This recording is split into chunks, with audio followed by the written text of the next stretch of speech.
What if you had the power to stop a corrupt neighbor, but it meant risking everything you've worked for? Lena Roberts was a ghost in Willow Creek, a suburban enclave where every lawn was manicured to perfection, every mailbox painted in uniform taupe, and every flowerbed adhered to the HOA's rigid guidelines. At 38, Lena was a single mother to Mia, a 10-year-old with a sketchbook always tucked under her arm and a laugh that could brighten the darkest day. Lena's life was a grueling cycle of 12-hour shifts at Willow Creek General Hospital, where she stitched wounds, calmed panicked patients, and buried her exhaustion to keep going. Her small two-bedroom house was her sanctuary, a hard-won refuge after years of struggle, a messy breakup with Mia's father, financial strain, and the constant juggle of being both mother and father to her daughter. Willow Creek was the picture of suburban perfection. Neat rows of houses, blooming petunias, and a quiet order that had drawn Lena in when she signed the mortgage papers 5 years ago. But perfection came at a cost. Carol Davidson, the HOA president, ruled the neighborhood like a dictator cloaked in suburban charm. At 45, Carol was a vision of control, blonde hair pulled into a tight bun, always dressed in crisp blouses and tailored slacks, her smile sharp enough to cut glass. Her weekly emails were a barrage of petty complaints. Lena's car was parked an inch too close to the curb, her porch light was 10 watts too bright, her rosebushes were the wrong shade of pink. Each note was signed with a smiley face, a mocking jab that made Lena's stomach twist. Lena was a rule follower by necessity. She mowed her lawn every Saturday, paid her HOA dues on time, and replaced her mailbox when Carol deemed it faded. But the constant scrutiny was like a slow drip of acid, eroding her patience. She'd lie awake at night, replaying Carol's latest email, her jaw clenched tight. "Please ensure your garbage bins are concealed by 6 a.m., Carol would write, as if Lena's life revolved around hiding trash cans. She wanted to scream, to march across the street and tell Carol to back off. But she didn't.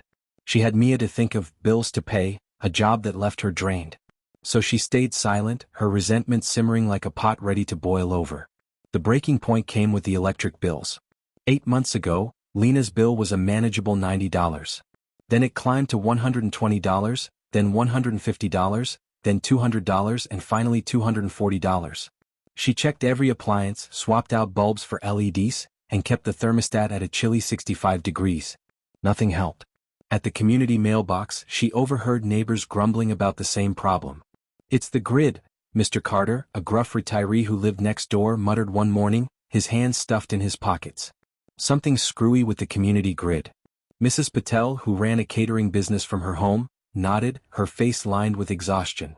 "My bill's up to $195. I had to skip my daughter's dance recital to work extra hours." Willow Creek's shared power grid was supposed to save money, a selling point when Lena bought her house. But now it felt like a noose tightening around her neck. She couldn't shake the image of Carol's Tesla, gleaming in her driveway, its charger humming every night while Lena's bank account dwindled. The suspicion grew slowly, a nagging thought that refused to let go. She saw Carol's garage door open at odd hours, the green glow of the charger casting eerie shadows on the pavement. Was Carol stealing power? The idea felt too bold, too brazen, but it gnawed at Lena's mind, keeping her awake long after Mia was asleep. One evening, as she helped Mia with her math homework, Lena's eyes drifted to the latest bill on the counter. $240. Mia looked up, her pencil pausing. "Mom, why do you look so mad all the time now?" Lena forced a smile, brushing a strand of hair from Mia's face. "Just tired, sweetheart," she said, but inside her anger was a live wire, sparking with every thought of Carol's smug smile. She thought of the sacrifices she'd made, nights spent studying for nursing certifications, skipping dinners out to save for Mia's school supplies, selling her old guitar to cover a car repair. And now Carol was stealing from her, from Mia, from everyone. Lena's thoughts drifted to her past, to the days when she'd been more than a nurse, more than a tired single mom. She'd been a dreamer, a young woman with a future full of possibilities. She remembered her parents' proud smiles when she'd gotten into MIT, their sacrifices to pay her tuition, the late-night study sessions that had fueled her passion for engineering.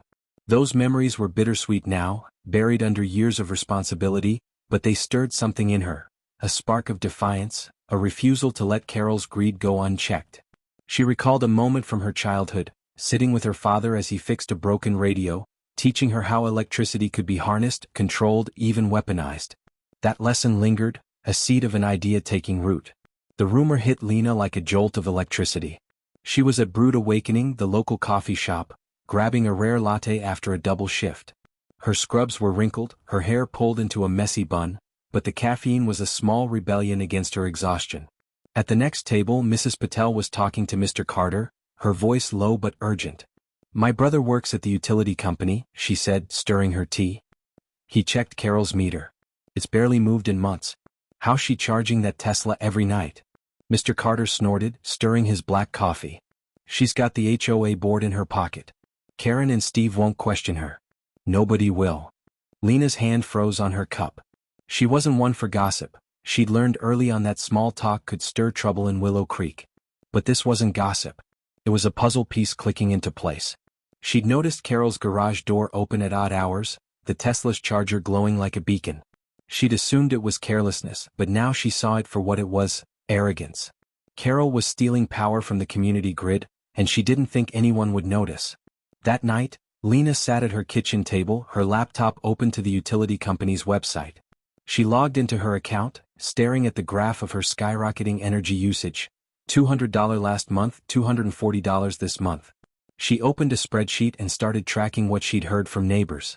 Mrs. Patel's bill had jumped from $100 to $195. Mr. Carter's was up 80%. The Thompsons, a young couple down the street, had stopped using their AC to save money, but their bill still hit $185. Lena's fingers trembled as she typed. She didn't have access to Carol's records, but the pattern was undeniable. Lena grabbed her phone and texted her old college friend, Sam, an electrician who'd stayed in the field. "Hypothetical question," she wrote. "Can you tell if someone's tampering with a shared power grid?" Sam's reply came an hour later: "Depends. If they're smart, they'd bypass the meter. Look for low usage on their bill while running high-draw stuff like an EV charger." "Why?" She glanced out the window. Carol's garage door was open again, the Tesla's charger humming softly. Lena's jaw tightened. She thought of Mia, who'd asked for new art supplies but got crayons from the dollar store instead. She thought of Mrs. Patel, who'd missed her daughter's recital. She thought of the Thompsons, who'd canceled their vacation to afford their bills. And here was Carol, living like a queen while everyone else paid her way. Lena didn't respond. She didn't need to. The suspicion had taken root, and she was ready to dig deeper. Over the next month, she became a detective in her own neighborhood. She took walks after dark, noting the times Carol's garage door was open, the hum of the charger. She checked the community grid's access point, a nondescript box behind a row of azaleas near the neighborhood entrance. It was unguarded, vulnerable, hidden by overgrown shrubs. She even drove to the utility company's office, pretending to ask about her bill, and casually inquired about meter tampering. The clerk's vague response, "It's rare but possible," only fueled her resolve. One evening, as she tucked Mia into bed, Mia looked up with wide eyes. "Mom, why are you so tired lately? You're always looking out the window." Lena forced a smile, brushing a strand of hair from Mia's face. "Just keeping an eye on things, sweetheart," she said. But inside, her mind was racing. She couldn't let Carol keep stealing, not from her, not from Mia, not from the neighborhood. The next night, Lena took a risk. She waited until midnight when the neighborhood was asleep, and slipped out to the grid access point. Her heart pounded as she examined the box, her flashlight casting jittery shadows on the azaleas. The meter was intact, but a small, unmarked wire caught her eye, leading toward Carol's house. It was subtle, but Lena's engineering mind recognized it. A bypass, cleverly hidden but unmistakable. Her suspicion was confirmed. Carol was stealing power and no one else had noticed. But Lena's investigation wasn't without consequences. The next morning, as she walked Mia to the school bus, Mr. Carter waved from his porch, his eyes lingering a moment too long. "You're out late a lot, Lena," he said, his tone casual but pointed. Lena's stomach twisted. Had he seen her by the grid box? She forced a laugh, mumbling about insomnia, but her heart raced. She couldn't afford to be careless. The following week, Lena overheard Mrs. Patel talking to the Thompsons at the community mailbox. "I saw someone by the grid box a few nights ago," Mrs. Patel said, her voice low. Couldn't tell who it was, but it was late. Lena's blood ran cold. She forced herself to keep walking, her face neutral, but her mind raced. Had Mrs. Patel seen her? Was she suspicious? Lena's secret felt like a ticking bomb, ready to explode at any moment. To cover her tracks, Lena started attending HOA meetings, something she'd avoided before. She sat quietly in the back, listening to Carol's lectures about community standards, while her mind churned with plans. She noticed how the board, Karen, Steve and Linda, hung on Carol's every word, nodding like obedient puppets. But she also saw cracks in the facade. Mrs. Nguyen's skeptical glances, Mr. Carter's muttered complaints, the Thompsons' barely concealed frustration. The neighborhood was restless, and Lena wasn't the only one who'd had enough. Lena had a secret she'd buried deeper than the boxes in her attic. Before nursing, before Mia, she'd been an electrical engineering major at MIT, one of the top students in her class. She'd loved the elegance of circuits, the logic of code, the way a few lines of programming could control the flow of power. Her senior project, a solar-powered microgrid for rural communities, had won an award, and she'd dreamed of a career designing sustainable energy systems. But life had other plans. At 27 she got pregnant, and Mia's father, a charming but unreliable grad student, left when Mia was 6 months old. Nursing offered stability, a paycheck, a way to keep Mia fed and clothed. Lena's engineering tools, her soldering iron, multimeter and Arduino boards, were packed away, relics of a life she'd left behind. The idea came to her at 3 a.m. as she lay awake, the hum of Carol's Tesla charger echoing in her mind. She couldn't confront Carol directly. The HOA board was a clique of her loyalists. Karen with her perfect hydrangeas, Steve who nodded along at every meeting, Linda who baked Carol cookies every Christmas. They dismissed Lena as a troublemaker, a single mom who didn't know her place. And Lena had no hard proof, just rumors and a bypass wire. But what if she could hit Carol where it hurt? Not with words, not with a lawsuit, but with something precise, something that would make her feel the sting of her own greed. A power surge. Controlled, targeted, just enough to fry the Tesla's battery without damaging the grid or hurting anyone. Lena's engineering mind kicked into gear, sketching circuits in her head. She could build a device to overload the charger, sending a 400-volt spike through the community grid straight to Carol's car. It was illegal, risky, maybe even reckless. But the thought of Carol's smug smile fading as her $80,000 Tesla died was too tempting to ignore. For 10 weeks, Lena worked in secret, her garage transformed into a makeshift lab. After Mia was asleep, she'd climb into the attic and pull out her old tools. A soldering iron, still functional despite years of neglect, a multimeter, an Arduino board from her senior project. She scavenged parts from a broken power strip, a discarded router, and a fried laptop charger she found at the hospital's IT department. Her fingers, steady from years of suturing wounds, moved with precision as she soldered wires and coded a microcontroller. The device was a masterpiece of simplicity.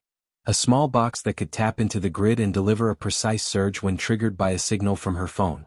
She tested it on an old laptop battery, watching with grim satisfaction as the screen flickered and died. It worked perfectly. She ran the test again, tweaking the voltage to ensure it would target the Tesla's battery without affecting the grid. Each success brought a thrill, a reminder of the engineer she'd once been. But doubt crept in as she held the finished device. Was this who she was? A woman who sabotaged her neighbor's car?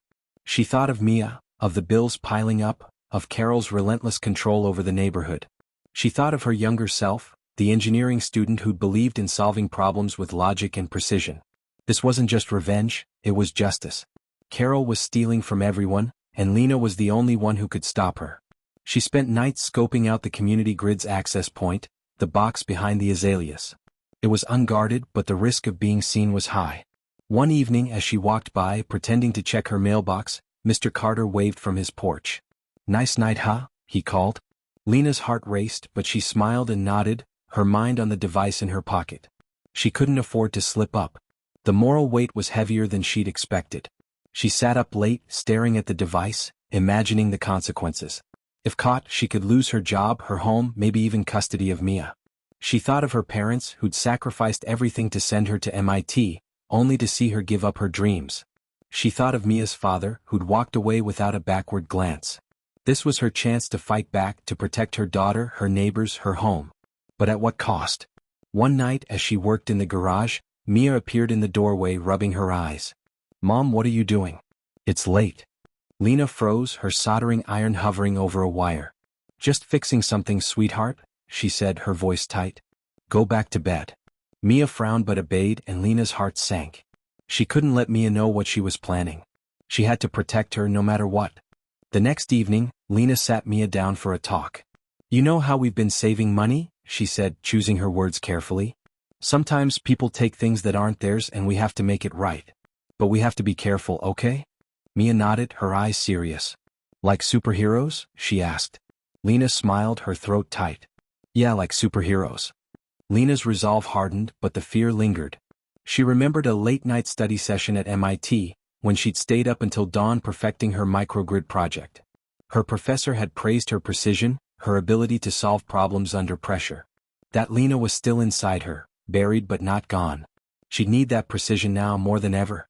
She also recalled a conversation with her father years ago about the ethics of engineering. Power can be used for good or harm, he'd said. It's your choice. Those words echoed in her mind, a reminder of the line she was about to cross. October 15th was a crisp, clear evening, the kind that made Willow Creek look like a postcard. Lena's heart pounded as she watched Carol pull into her driveway at 7:15 p.m., her Tesla gleaming under the streetlights. Carol stepped out, her heels clicking on the pavement, her phone pressed to her ear as she laughed about an HOA fine she'd slapped on the Thompsons for their tacky Halloween decorations. She plugged in the Tesla, then disappeared into her house, leaving the garage door half open, the charger's green light pulsing like a heartbeat.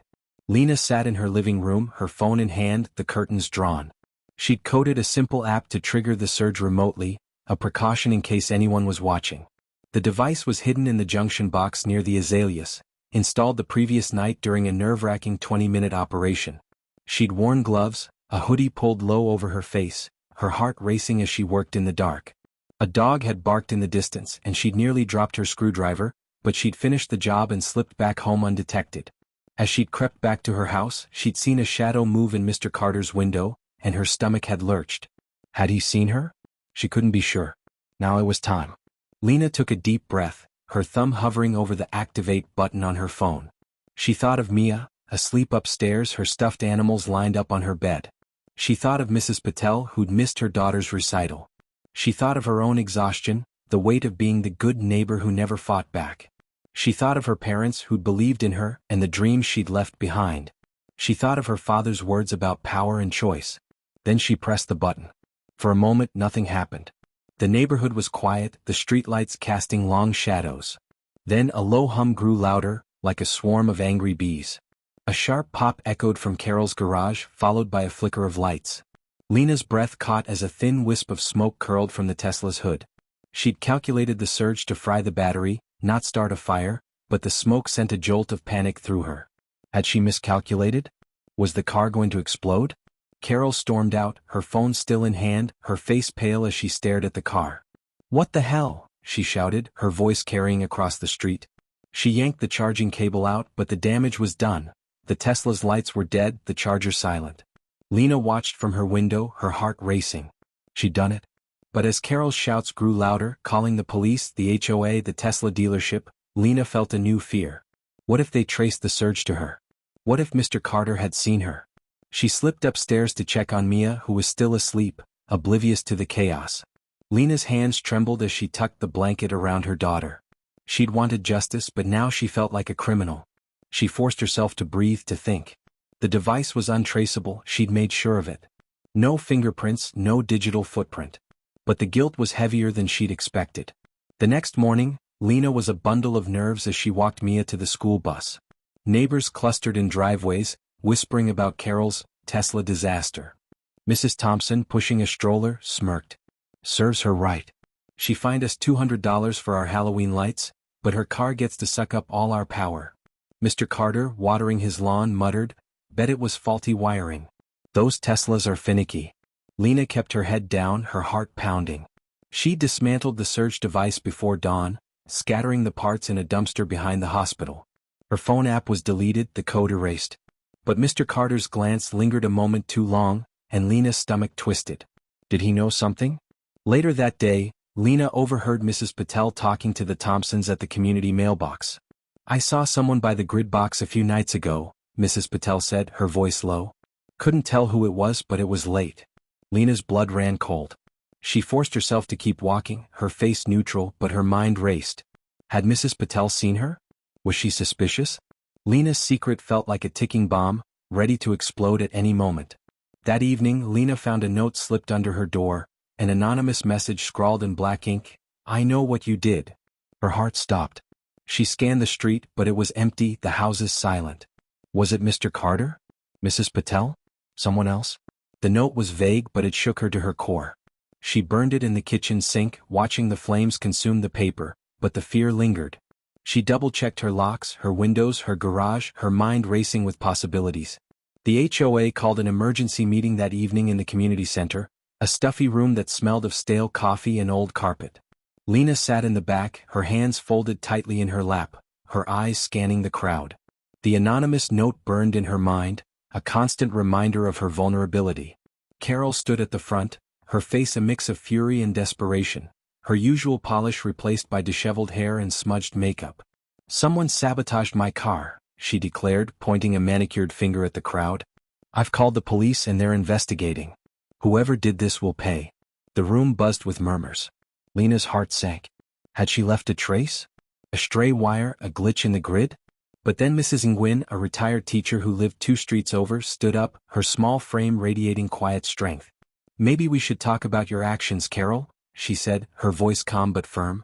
"My electric bill's doubled this year. So has everyone else's. But yours hasn't. Care to explain?" The room went silent. Carol's face flushed, but she laughed it off, her voice high-pitched. "That's ridiculous. You're just jealous of my success." "Am I?" Mrs. Nguyen held up a utility bill, her hands steady.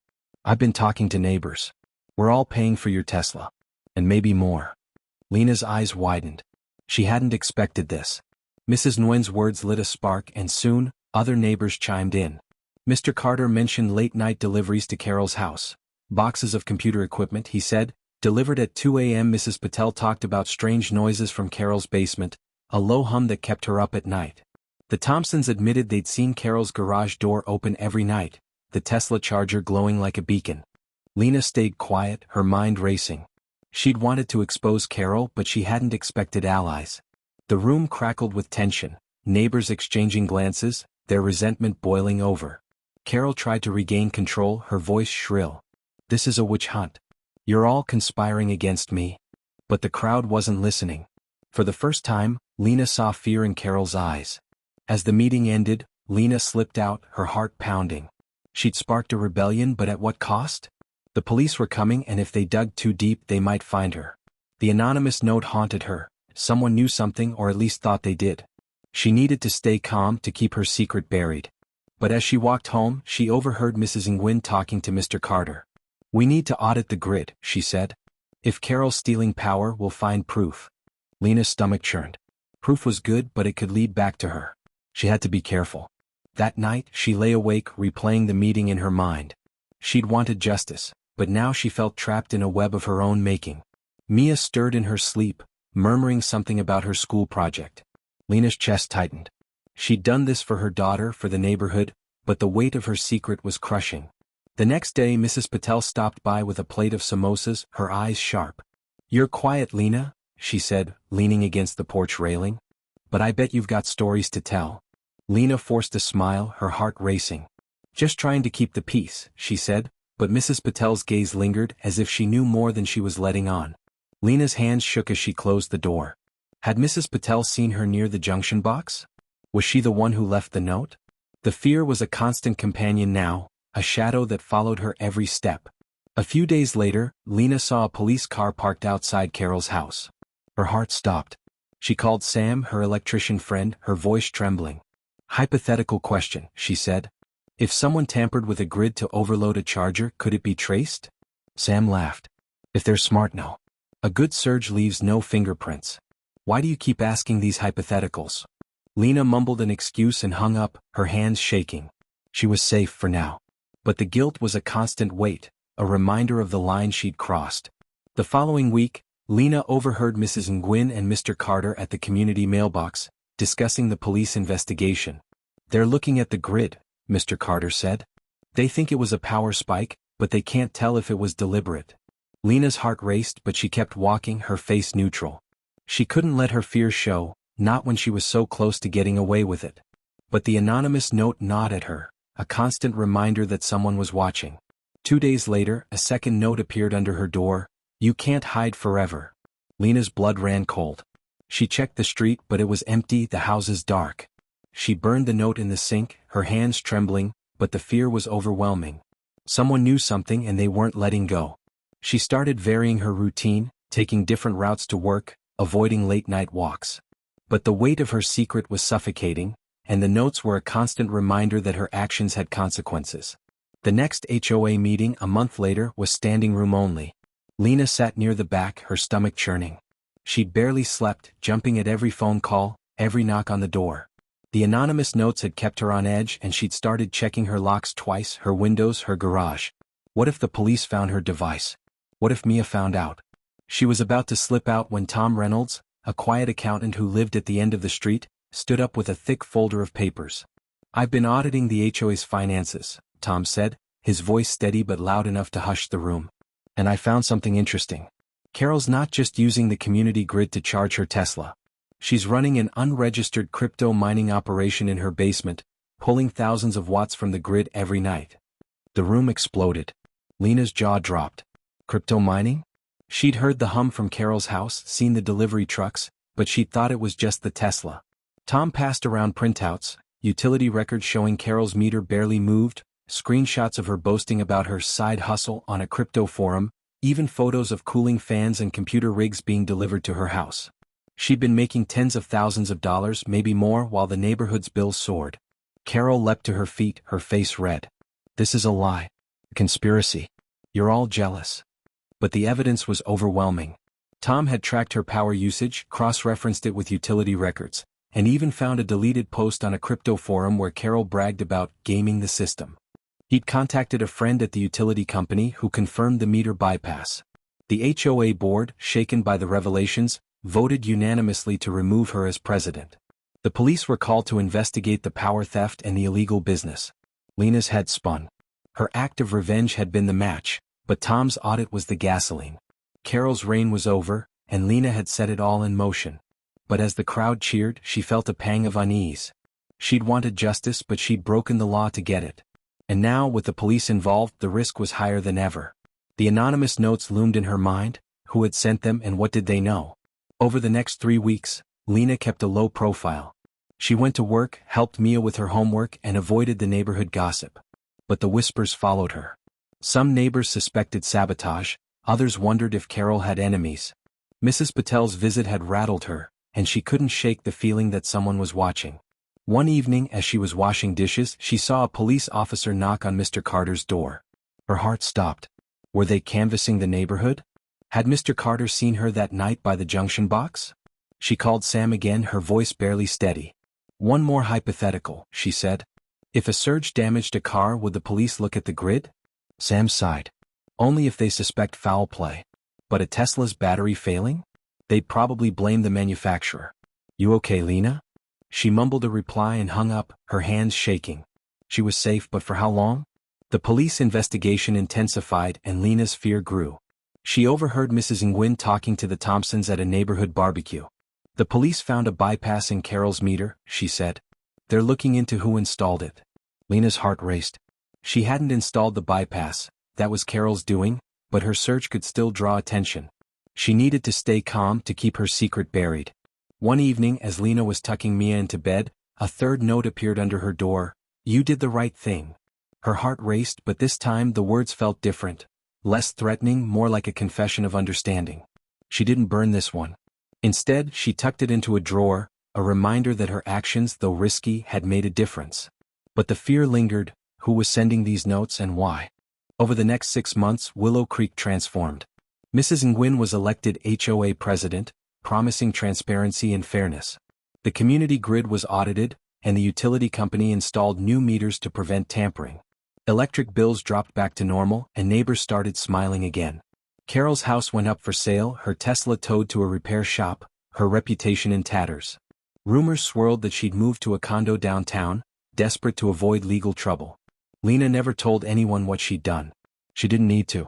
The neighborhood rallied, hosting potlucks and cleanup days, rebuilding the sense of community Carol had crushed. Lena found herself invited to coffee with Mrs. Patel, to barbecues with Mr. Carter, to book club with the Thompsons. For the first time she felt like she belonged. But at night, alone in her kitchen, Lena wrestled with her actions. She'd broken the law, risked everything. She'd dismantled the surge device, erased the code, scattered the parts, but the guilt lingered. What if Mia found out? What if the police came knocking? The anonymous notes haunted her, a constant reminder that her secret wasn't as safe as she'd hoped. She'd acted out of anger but also out of love, for her daughter, for her neighbors, for the idea of a fair community. One evening Mrs. Nguyen stopped by with a proposal.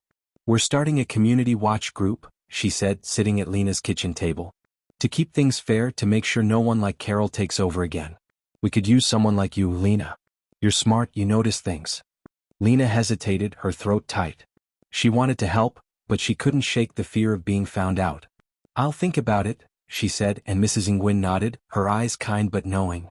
As she left, Lena wondered if Mrs. Nguyen suspected something. The thought kept her awake, her mind racing with what-ifs. The neighborhood's transformation wasn't without hiccups. Some residents wanted to sue Carol, others wanted to forget her. The Thompsons argued with Mr. Carter over a fence dispute, but Mrs. Nguyen mediated, her calm presence a stark contrast to Carol's tyranny. Lena watched it all from her porch, sipping tea, feeling both proud and haunted. She'd sparked a change, but at what cost? One afternoon Mia came home with a drawing, a vibrant sketch of Willow Creek, with neighbors holding hands under a bright sun. "This is our home," Mia said, her eyes shining. "It's better now, right, Mom?" Lena's heart swelled, but the guilt lingered. She'd done this for Mia, but she'd also risked her daughter's future. A week later Mrs. Patel invited Lena to a neighborhood potluck. As they set out plates of food, Mrs. Patel leaned in, her voice low. "I saw you that night, Lena. By the azaleas." Lena's blood ran cold, but Mrs. Patel smiled. "Don't worry. I won't tell. Sometimes justice needs a push." Lena's breath caught, but she nodded, her eyes stinging. Mrs. Patel's secret solidarity was a lifeline, a reminder that she wasn't alone. The police investigation eventually wound down. Lena overheard Mr. Carter talking to Mrs. Nguyen at a community cleanup day. "They're blaming the Tesla's battery," he said. "No evidence of tampering." Lena's shoulders relaxed, but the guilt remained. She'd gotten away with it, but the anonymous notes still haunted her. Who had sent them? Were they a bluff, or did someone know her secret? One evening Lena found a fourth note under her door. "We're stronger now." Her heart raced, but the words felt like a release, a sign that whoever was watching understood her motives. She tucked it into the drawer with the third note, a quiet acknowledgement of the community she'd helped rebuild. Winter settled over Willow Creek, the air crisp with the promise of snow. Lena sat on her porch one evening, a mug of chamomile tea warming her hands. Mia was inside, working on a school project about community heroes, her colored pencils scattered across the kitchen table. The street was quiet, the houses glowing with holiday lights, none of which had been fined by the HOA this year. Across the street, Carol's house stood dark, a "for sale" sign swaying in the breeze. Lena's eyes traced the power lines overhead, the same lines that had carried her surge, her secret. She'd risked everything to stand up to Carol, and in doing so she'd changed Willow Creek. The neighborhood wasn't perfect. There were still disagreements, still petty squabbles, but it was home, a place where people looked out for each other, where no one ruled with an iron fist. Mia came out, her notebook in hand, her cheeks flushed from the warmth of the house. "Mom, who's a hero in our neighborhood?" she asked, her eyes bright with curiosity. Lena's breath caught. She thought of the surge device, the smoke, the chaos. She thought of the nights she'd spent coding, the fear of getting caught, the relief when Carol's lies were exposed. She thought of her younger self, the engineering student who'd believed in solving problems, and the mother she'd become, fighting for her daughter's future. She thought of the anonymous notes, the fear they'd brought, and Mrs. Patel's quiet support. She thought of her father's words about power and choice. "A hero, someone who stands up for what's right," she said finally, her voice soft. "Even when it's hard. Even when they're scared. Sometimes it's not about being loud or getting credit. It's about doing what needs to be done." Mia nodded, scribbling in her notebook. "Like you, Mom?" Lena's eyes stung with tears. She pulled Mia close, kissing the top of her head. "Maybe," she said, her voice breaking. "But it's not just one person. It's all of us. Mrs. Nguyen, Mr. Carter, Mrs. Patel, everyone who spoke up. We're stronger together." That night, as Mia slept, Lena stood at her window watching the first snowflakes fall.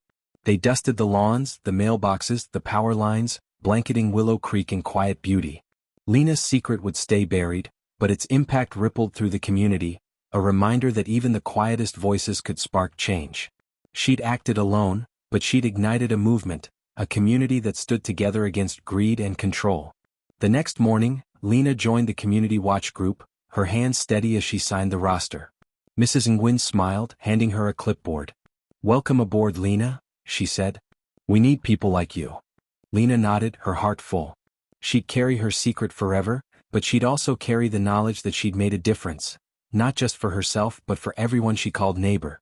At the neighborhood's holiday party, Lena stood among her neighbors, laughing as Mia danced with Mrs. Patel's daughter. Mr. Carter raised a glass, toasting to new beginnings. Mrs. Nguyen caught Lena's eye, her smile warm. Lena raised her glass in return, her heart light. She'd faced her fears, fought for her community and found her place. And as the snow fell outside, blanketing Willow Creek in hope, Lena knew she'd do it all again. For Mia, for her neighbors, for the home they'd built together. The following week, Mia presented her school project, reading her essay to the class. Lena sat in the back, her heart swelling as Mia described the heroes of Willow Creek. Not just one person but a community that stood together. "My mom says heroes don't always have capes," Mia said, her voice clear. "Sometimes they're just regular people who do what's right." Lena's eyes filled with tears, and when Mia ran to her after the presentation, Lena held her tight, whispering, "I'm so proud of you." As they walked home, hand in hand, Lena looked at the snow-covered streets of Willow Creek. She'd risked everything to protect this place, and though she'd carry the weight of her secret forever, she'd also carry the lightness of knowing she'd given her daughter a home where fairness mattered, where community thrived. She wasn't a superhero, but she was a mother, a neighbor, a fighter. And that was enough. A month later, at a community cleanup day, Lena found herself working alongside Mrs. Patel, picking up litter near the grid box where it all began. Mrs. Patel caught her eye, her smile knowing. "You did good, Lena," she said softly. "This place is better because of you." Lena's throat tightened, but she nodded, her heart full. The anonymous notes had stopped, the police had moved on, and Willow Creek was healing. Lena had found her strength, her community, her home. The following spring, Lena started a new project, a community garden funded by the HOA under Mrs. Nguyen's leadership. She worked with Mia to plant sunflowers, their bright petals a symbol of renewal. As they dug in the soil, Mia looked up, her hands dirty, her smile wide. "This is our home, right, Mom?" Lena nodded, her eyes stinging. "Yes, sweetheart. This is our home." Lena stood back, watching Mia water the seedlings, her heart full. She'd crossed a line to protect this place, but she'd also built something new, a community that stood together, a home where Mia could grow, a future where fairness won. The power lines overhead hummed softly, a reminder of the past, but also of the strength she'd found within herself. She wasn't just a nurse, a mother, a neighbor. She was a woman who'd fought for what was right, and in doing so she'd given Willow Creek a new beginning.